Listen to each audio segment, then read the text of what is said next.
పిల్లలందరికీ హాయ్, పెద్దలందరికీ నమస్కారం. వెల్కమ్ బ్యాక్ టు మన తెలుగు కథలు ఉమా వాయిస్ స్టూడియో.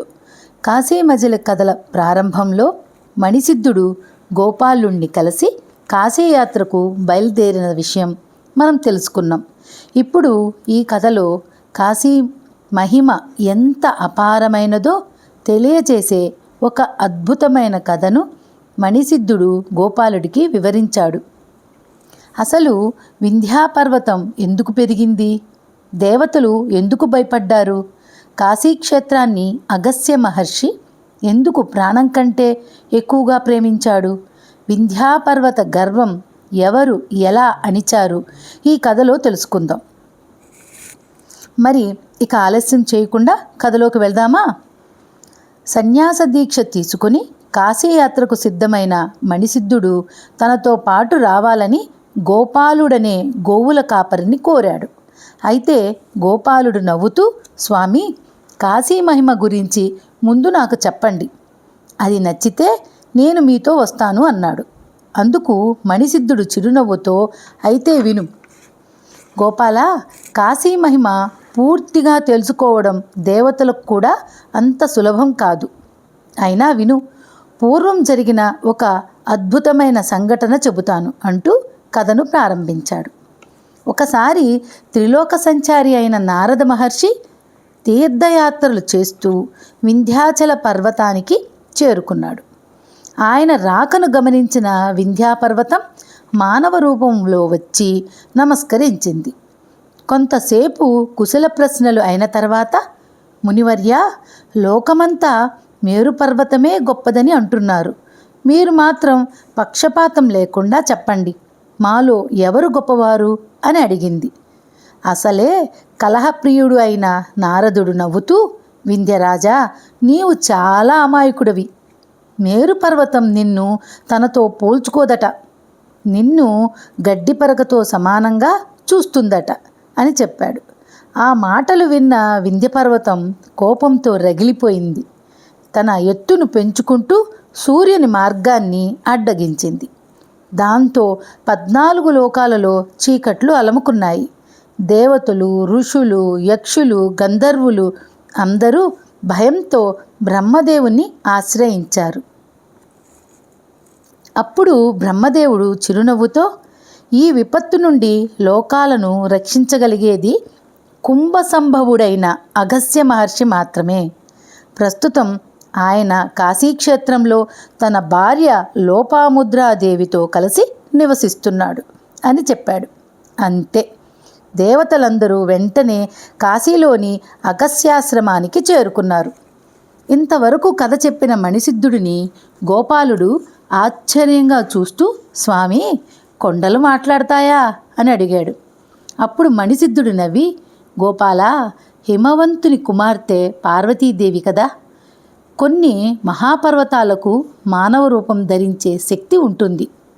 వారికి భార్య, పిల్లలు కూడా ఉంటారు.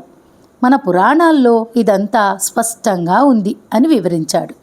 మళ్ళీ కథలోకి వెళ్దామా అని అగస్త్య మహర్షి లోపాముద్రాదేవితో కలిసి దేవతలందరినీ సాదరంగా ఆహ్వానించి అతిథి మర్యాదలు చేశారు. వారి రాకను కారణం అడగగానే దేవగురువు బృహస్పతి వింధ్యాపర్వతం చేసిన అఘాయిత్యాన్ని వివరించాడు. దేవతలందరూ అగస్త్య మహర్షి పాదాలపై పడి, మహర్షి, లోకాలను రక్షించండి అని వేడుకున్నారు. అగస్త్యుడు లోకక్షేమం కోసం తప్పకుండా ప్రయత్నిస్తాను అని అభయం ఇచ్చాడు. కానీ లోకహితం కోసం తాను ప్రాణప్రదమైన కాశీక్షేత్రాన్ని విడిచి వెళ్లాల్సి రావడం ఆయన మనసుకు కలిచివేసింది. ముందుగా గంగామాత వద్దకు వెళ్ళి, అమ్మా, నీ పవిత్ర స్పర్శను విడిచి వెళ్తున్న ఈ దురదృష్టవంతుణ్ణి క్షమించు అని నమస్కరించాడు. అన్నపూర్ణాదేవి ఆలయానికి వెళ్ళి, తల్లి, నీ అమృత భోజనాన్ని వదిలి వెళ్తున్న నన్ను మన్నించు అని బాధతో ప్రార్థించాడు. ఆ తరువాత విశ్వనాథ స్వామిని దర్శించగానే అగస్త్యుని కన్నీళ్లు ఆగలేదు. తదుపరి బిందుమాధవుడు, డుండి గణపతి, కాలభైరవుడు, మణికర్ణికాదేవి వద్ద కూడా నమస్కరించి సెలవు తీసుకుని భార్యతో కలిసి బయలుదేరాడు. అగస్త్య మహర్షిని చూసిన వింధ్యాపర్వతం వినయంతో తన ఆకారాన్ని తగ్గించుకుంది. అప్పుడు సూర్యుడు తిరిగి తన మార్గంలో ప్రయాణించడం ప్రారంభించాడు. లోకాలన్నీ మళ్ళీ సాధారణ స్థితికి చేరుకున్నాయి. అప్పుడు అగస్త్యుడు, నాయనా, మేము దక్షిణ దేశాలకు వెళ్తున్నాం. మేము తిరిగి వచ్చే వరకు ఇలాగే వినయంతో ఉండాలి అని ప్రేమగా ఆదేశించాడు. ఆ తరువాత అతనిని అనేక విధాలుగా ఆశీర్వదించి అక్కడి నుంచి బయలుదేరారు అగస్త్య మహర్షి దంపతులు. వింధ్యాపర్వతం నమస్కరించి అంగీకరించింది. ఆ తరువాత అగస్త్య మహర్షి దంపతులు అనేక పుణ్యక్షేత్రాలను దర్శిస్తూ శ్రీశైలానికి చేరుకున్నారు.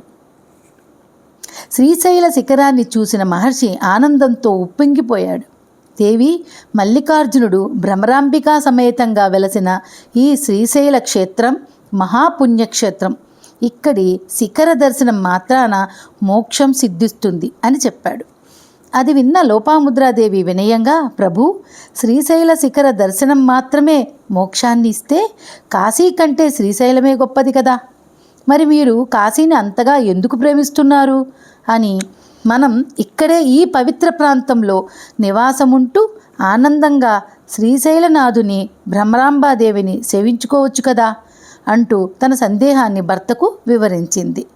అంతా ఆ మహర్షి చిరునవ్వు నవ్వి, దేవి, శ్రీశైలంతో సమానమైన పుణ్యక్షేత్రాలు ఎన్నో ఉండవచ్చు, కానీ కాశీతో సమానమైన క్షేత్రం మాత్రం ముల్లోకాలలో లేదు అని చెప్పి కాశీ మహిమను వివరించడం ప్రారంభించాడు. అయితే అగస్త్య మహర్షి లోపాముద్రాదేవికి కాశీ మహిమ గురించి ఏమి చెప్పాడు? కాశీ ఎందుకు ముక్తినిచ్చే క్షేత్రంగా ప్రసిద్ధి చెందింది? దేవతలు కూడా ఎందుకు కాశీ దర్శనాన్ని కోరుకుంటారు? ఈ అద్భుతమైన విశేషాలను తదుపరి భాగంలో తెలుసుకుందాం. ఈ కథ మీకు నచ్చినట్లయితే లైక్ చేయండి, మీ అభిప్రాయాన్ని కామెంట్ చేయండి. ఇంకా ఇలాంటి కాశీ మజిలీ కథల కోసం మా ఛానల్ను సబ్స్క్రైబ్ చేసి ప్రక్కనే ఉన్న బెల్ ఐకాన్ నొక్కండి. మర్చిపోవద్దు. మళ్ళీ మరొక అద్భుతమైన కథలో కలుద్దాం. ఉంటా మరి, మీ అమ్ములు. జై హింద్.